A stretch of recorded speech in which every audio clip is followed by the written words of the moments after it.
Hi, my name's Janelle and welcome back to Rosary Apparel. The other day, my husband Matt and I went on a little op shopping or thrift shopping adventure. Matt basically never wants to go op shopping, but out of the blue, he decided he felt like going op shopping, and I of course jumped at the opportunity. Any excuse to do a little bit of thrift shopping, in my opinion, and I actually ended up finding some incredible pieces. Op shopping is just so hit and miss. You never know what you're gonna get, but yeah, something about the other day, pretty much every shop we went to, I found something to take home, which very rarely happens. So yeah, without further ado, let me put in the footage I took while we were out shopping the other day and show you some of the things I found.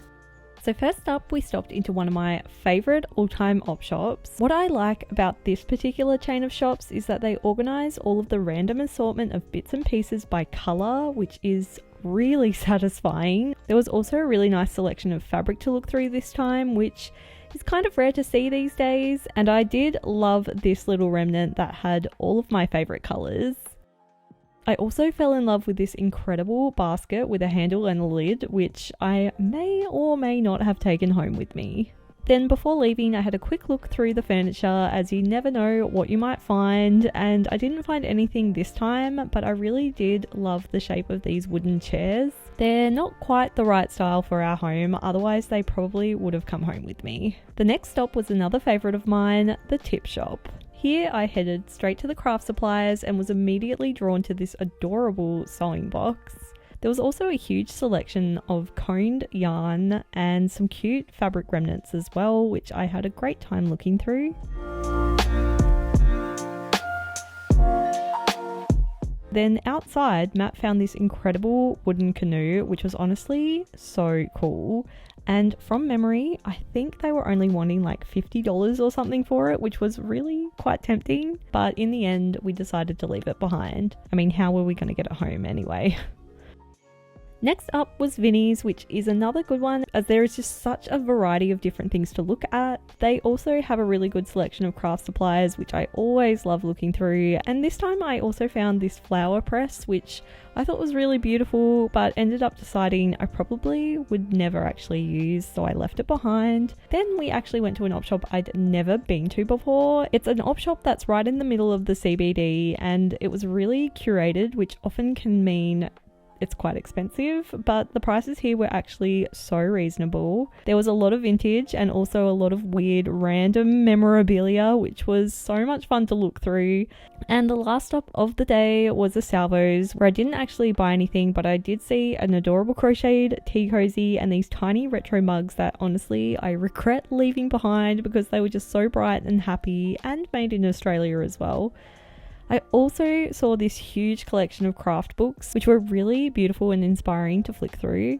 I really wanted to take just one, but I didn't want to break up the collection, so I decided against it. Plus, I do already have a collection of Golden Hands books, which I feel like is more than enough. So that was the op shopping trip, and let me now show you everything I did end up taking home with me. So yeah, like I said, I ended up finding way more than I was expecting. When I go op shopping, I do have a kind of wish list of things I'm looking for, and I actually ended up finding something from that list which I still am not over. I think I'll start with the fabric finds first because they're honestly stunning. The first fabric I picked up is this vintage floral fabric. It is almost like a flannelette feeling fabric, not quite, but very soft and feels like it's 100% cotton, which is always a win. This piece cost me $2, and let me undo it and see how much is actually there because I haven't done that yet.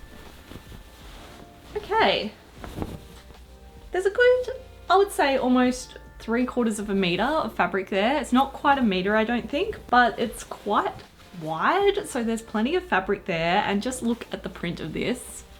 Oh, it's just so beautiful. It's such a golden yellow floral print and very retro, which I love. And yeah, I don't know yet what I'm gonna make with this piece of fabric, but for $2 I had to pick it up and add this fabric to my stash. The next fabric piece is not actually a fabric, but it's a vintage tablecloth, which ultimately I'll probably end up using in a sewing project down the line sometime. This tablecloth was $5, and I cannot begin to tell you how crisp and good quality this tablecloth is. This tablecloth has definitely just been sitting in someone's cupboard for decades. It's never been used. There's no fading, no stains. It is just, look at that. Absolutely beautiful. I can't help but pick up vintage tablecloths when I see them, but this one in particular just really caught my eye because it's the most stunning color combination. I love kind of peachy tones, but also the mustard and brown in it as well was very much my color palette, and I'm in love with it. I think it is such a stunning piece and I could not pass this one up. I had to take it home with me. To go along with the sewing theme, I also picked up a couple of vintage trims in their original packaging, which is really cool. This one here is just a little floral lace trim that was $1, and I also picked up this red rickrack, which I love rickrack and I feel like it's always something handy to have in your stash, so picking up this one was a no-brainer. It was $2 and it was also made in Japan, which is just exciting because I love Japanese craft supplies. Next I have this Broderie Anglaise cushion cover. I have a thing for ruffled cushion covers. I've made many for my house in the past and always like to collect them when I see them. I just think they're so pretty and just adds something a little bit different to an ordinary cushion cover. This cushion cover was only $3 and it's kind of like a little bit smaller than an average cushion insert. I was really happy about this one, but then when I got it home I did notice there's a little bit of damage on the lace trim on one of the sides, so I'm a little bit upset about that and I'm hopefully going to be able to fix it somehow. But apart from that, it is a really cute little cushion cover which I think will work perfectly for the decor of our house. Next I have the most random piece, but something that has been on my wish list for a long time weirdly enough, and that is this decorative boot mug. I don't know if you remember, but last time I filmed a Thrift with me video, I found a boot glass and I was hoping to use it as a vase. It was just a plain glass boot and I didn't mention it at the time because it wasn't quite exactly what I was after, but I have been wanting a decorative boot mug like this for ages. I follow an account on Instagram called The Fairy on the Prairie, I think is her handle, and she has started a hashtag called the Boot Brew Crew, something like that. It's really cool. She basically has a collection of these mugs and has her morning coffees and iced drinks in these boot mugs, and I just think it's amazing. I never thought I would find one here in Australia because I think these boots are mainly from the States, and actually while I was in America I was keeping my eye out for a boot mug like this because I thought it was my best chance of ever getting my hands on one, and then I saw this one at the op shop for $1. I could not believe it. But yeah, that is super random, but something I can tick off my wish list now. I've found a boot mug. Okay, the next item I have is again so random, but I couldn't pass it up.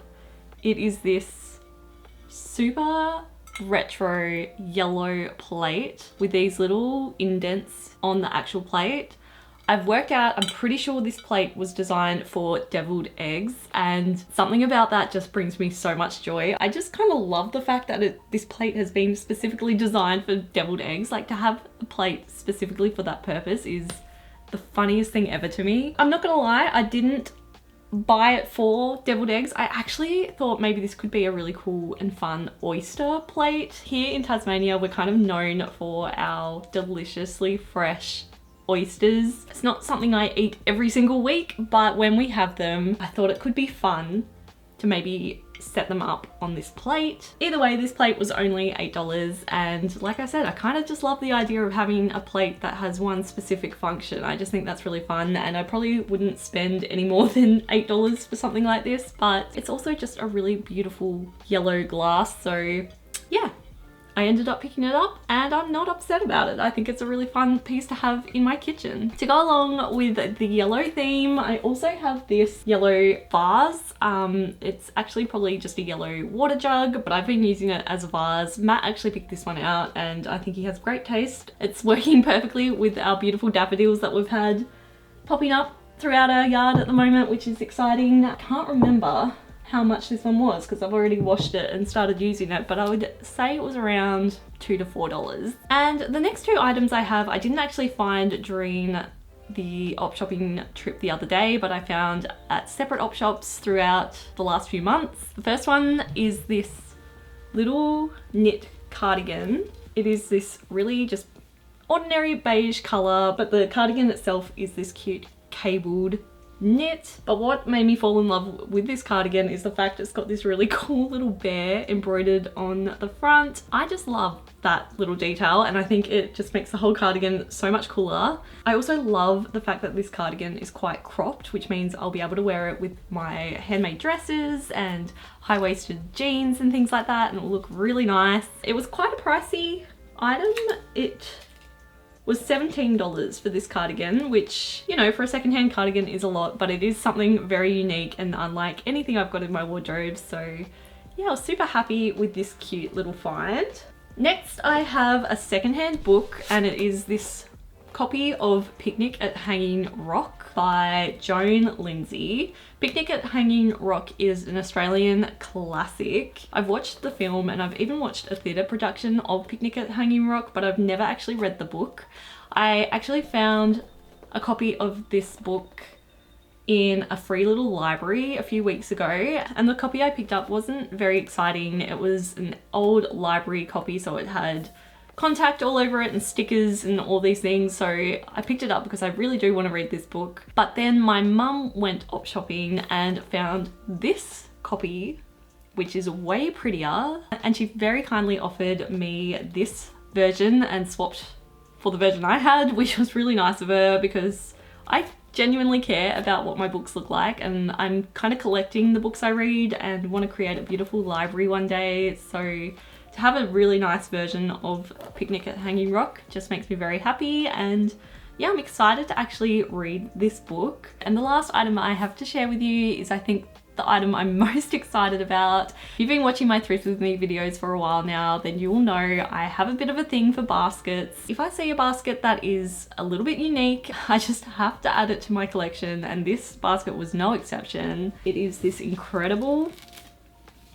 large wicker basket. I do already own a basket that is about this size, and it is incredible as well, and I use it so much. Instead of using like old reusable bags and things to carry things to parties or barbecues or anything like that, I use this basket, and I have been thinking for a while it would be really nice to get another one of the same size, because one just isn't enough. To have two baskets this size would be perfect. And then I found this stunning basket for $10, which I think is totally worth it. What I love about this basket and what makes it a little bit different is it's got this lid.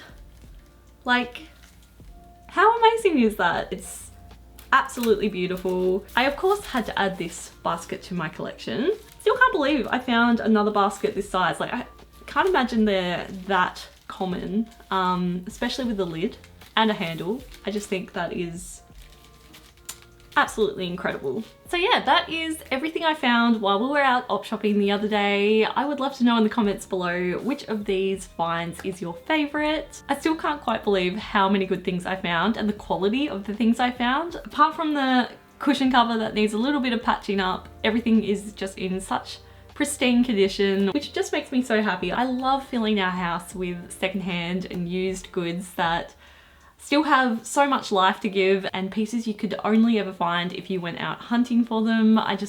It brings me a lot of joy, and I hope you enjoyed coming along as I find some dream items for our house. If you have any ideas what I can make with these fabric bits that I picked up, I would love to hear your thoughts, because yeah, I just think they're such special pieces. This one in particular, I have no clue. I'm thinking maybe it could make some nice wintry pajamas, but I would love to hear your thoughts, and if you have any ideas for what I can make from these, that would be greatly appreciated. If you did enjoy this video, it would really mean a lot to me if you could give it a like, and be sure to subscribe to my channel for more thrift shopping and op shopping videos just like this one. Have a lovely day, and thanks for watching.